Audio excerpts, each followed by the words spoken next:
Почитуван колега Мисовски, почитуван колега Апасиев, се сложувам со вашата позитивна забелешка за државниот правобранител и би сакала на мал дел да ве дополнам. Се овластува државниот правобранител на 9 јули 2019 година во име на владата во рок од 3 дена да ја подпише спогодбата за вонсудско решавање на спорови меѓу владата на Република Македонија и Макпетрол АД Скопје. Во рок од 3 дена наредба има оваа институција од страна на владата. На 1.8.2019 година Државното правобранителство на Република Македонија прима пратена по пошта, оставена во поштенски фах, без првопратно писмо, спогодба за вонсудско решавање, знаете, така фрлена спогодба, на која има одговор од страна на правобранителството, во кое што се заклучува дека истата би предизвикала последици спротивни на имотните интереси на Република Македонија и смета дека истата не треба да биде подпишана. И сето ова, колеги, во недоглед наоѓа една страна оваа институција за која што е за поздрав да не го прифати тој притисок кој што го добива од страна на владата. Во последниот дел би сакала нешто конкретно да спомнам, а тоа е нешто што приметив и пак дополнително ме инспирира од еден колега.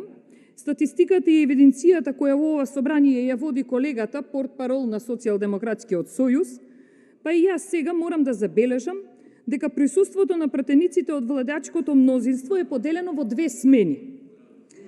Ова со единствена цел сега Оставете го пратеничкото мнозинство.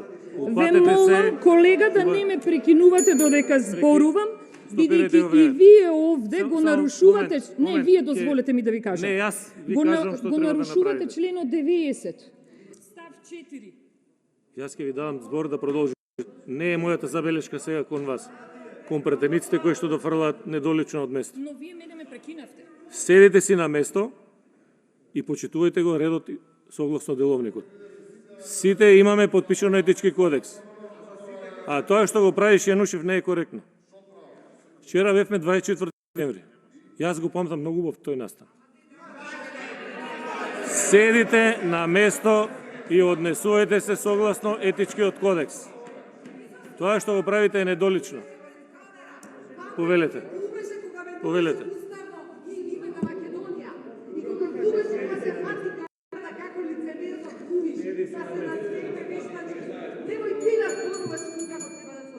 Ве молам, за да си ја задржам мојата поента, јас сакам да повторам и сакам на крај да напоменам повторно, инспирирано од статистиката и евиденцијата која во ова собрание ја води колегата, портпарол на Социјалдемократскиот сојуз, па и јас сега морам да забележам дека присуството на пратениците од владачкото мнозинство е поделено во 2 смени со цел да се провери издржливоста на опозицијата. Дали ние можеме да издржиме?